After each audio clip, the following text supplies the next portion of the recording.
The morning the gloves landed at my feet, I was trying to decide whether the fence needed staining or replacing. It was a Tuesday. The kind of Tuesday that looks like every other Tuesday when you've been retired long enough that the calendar stops mattering. 10 years since I'd last worn a uniform. 7 since I'd given my final briefing to a room full of men who would go on to do things I'd never hear about, which was exactly how it should be. The neighborhood was the kind that advertised itself through its mailboxes. Each one a statement, brick pillars, with brass numbers, wrought iron scrollwork, a few that had probably cost more than my first car. The kind of place where people hired other people to do their landscaping, but still found time to walk their purebred dogs at exactly the same hour every evening, so everyone could see everyone else doing exactly what they were supposed to be doing.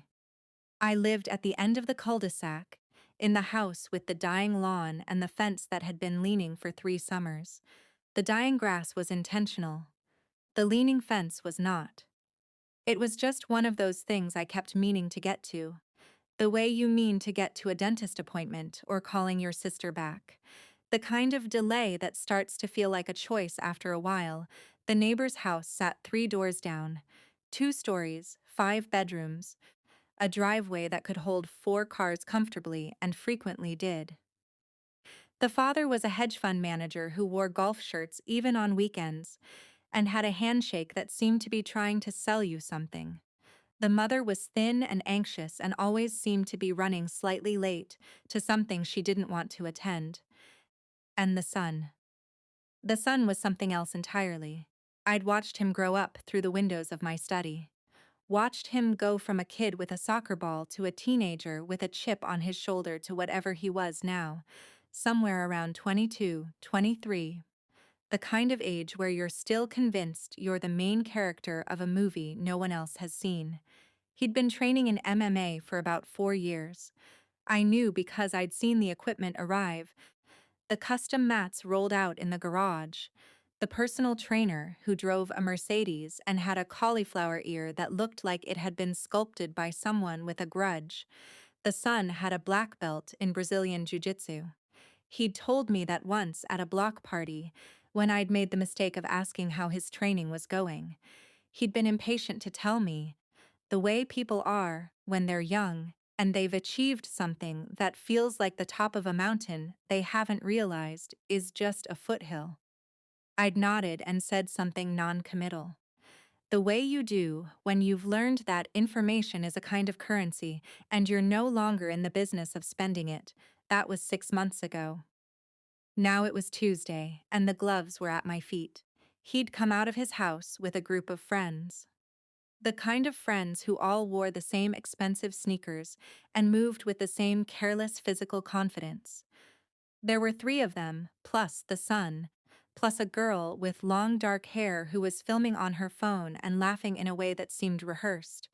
The son had the gloves in his hands, red and black, the kind that cost a few $100s and are supposed to make you feel like a real fighter.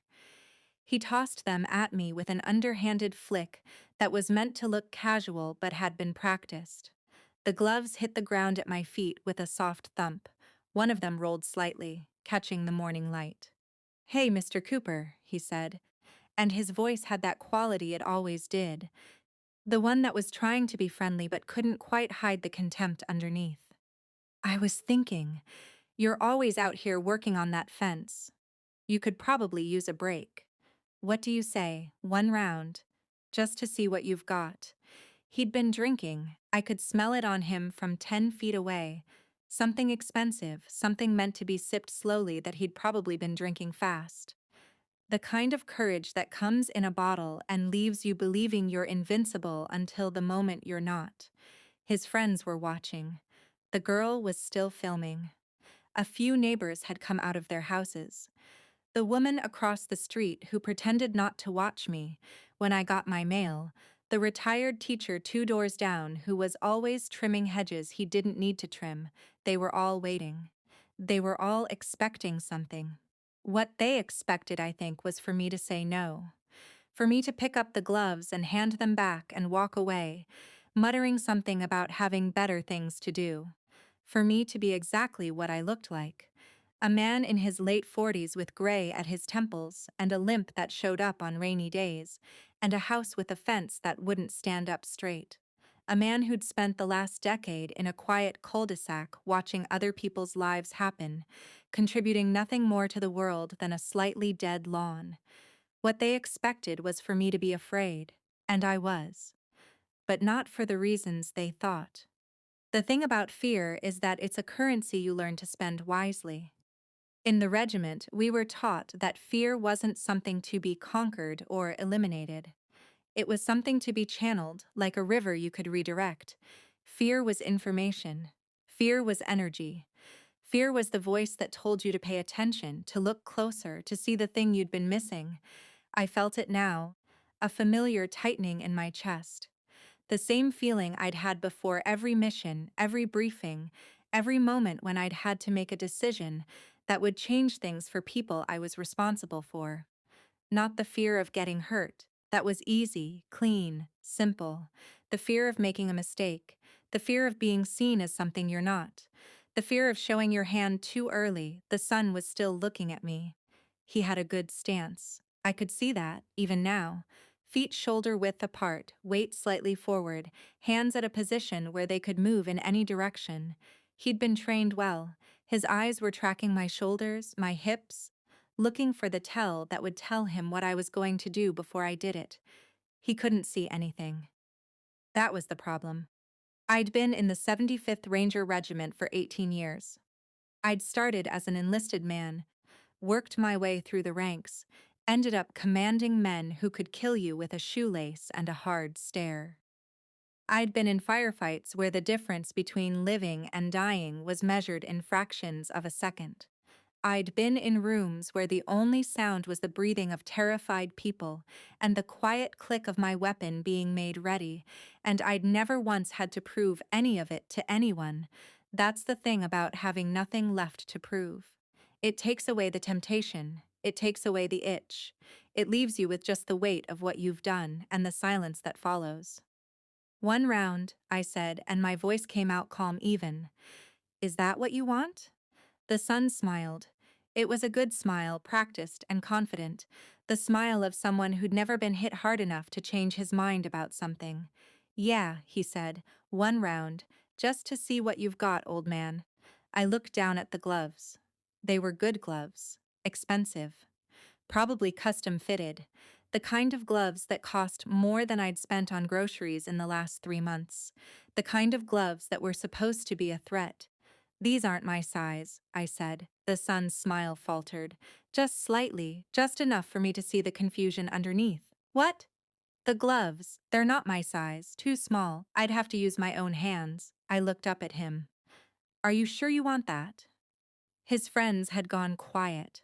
The girl with the phone had stopped filming, though she was still holding it up. The neighbors were leaning forward slightly, the way people do when they're not sure what's about to happen, but they want to see it anyway. The son's face was doing something complicated. He wanted to say yes. I could see that. He wanted to call my bluff, whatever he thought it was.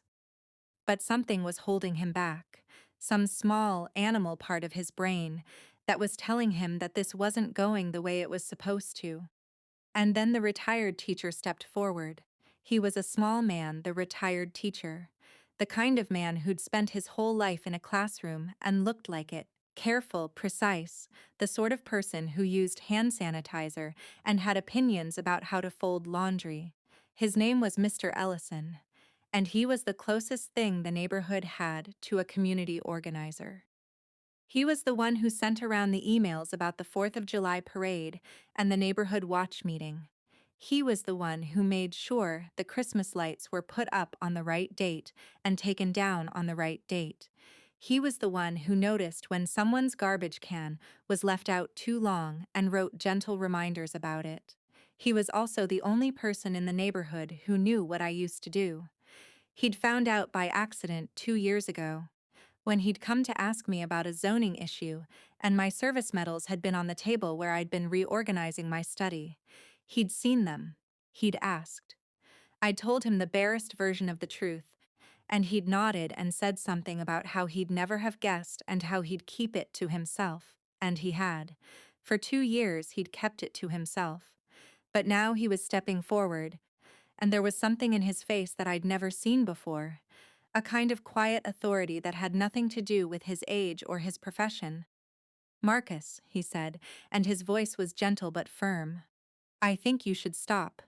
The son turned to look at him. "This doesn't concern you, Mr. Ellison." "It concerns all of us," Mr. Ellison said. "We live in a community, we have to live with each other. Whatever you think you're doing here." "I'm just having some fun," the son said, and his voice was getting louder now. The kind of loud that tries to cover up something else. "Just seeing what Mr. Cooper is made of." "Nothing wrong with that." "You're drunk," Mr. Ellison said. "We can all smell it, and you're making a scene. I'm asking you, as a friend of your father's." "My father doesn't own me," the son said. And there was something raw in his voice, something that had been waiting a long time to be said. "He doesn't own any of us. This is my fight, mine. I get to decide who I fight and when." I watched the son's hands ball into fists at his sides, the same impulse to clench and strike and dominate that I'd seen in 1,000 young men in 1,000 different places. It was always the same. The same hunger to prove something to someone, even if you couldn't remember who it was you were trying to impress. "You want to fight," I said, and my voice was very quiet now, the kind of quiet that makes people lean in. "Fine. Show me your hands." The son looked at me. "What?" "Your hands. The ones you're going to use to fight me." "Show me," he hesitated. Then he extended his hands, palms up, the way you do when you're proving you're not holding a weapon. His knuckles were scraped and calloused. His fingers were thick and strong. Fighter's hands. I looked at them for a long moment. Then I stepped forward. I didn't move the way an old man should move. I didn't move the way anyone in that cul-de-sac had ever seen me move. I moved the way I'd been taught to move, the way that had kept me alive through places and situations that I'd never talked about and never would. I moved forward, inside his reach, and I took his right hand in mine. It was nothing. A simple gesture, something a father might do to a son, a teacher might do to a student. I held his hand the way you'd hold someone's hand when you're looking at it, examining it, taking in the details. But the way I held it wasn't kind, it wasn't gentle. It was the way you hold a hand when you want to make it clear that you could break it. The son's eyes widened. His friends had stopped moving entirely. The neighbors were frozen, watching, holding their breath. "Nice hands," I said. "Good shape. You've been training hard, but you've got a problem with your grip. Right hand, second knuckle. See how it's slightly misaligned? You've been hitting wrong. You're putting too much pressure on the outside of your fist.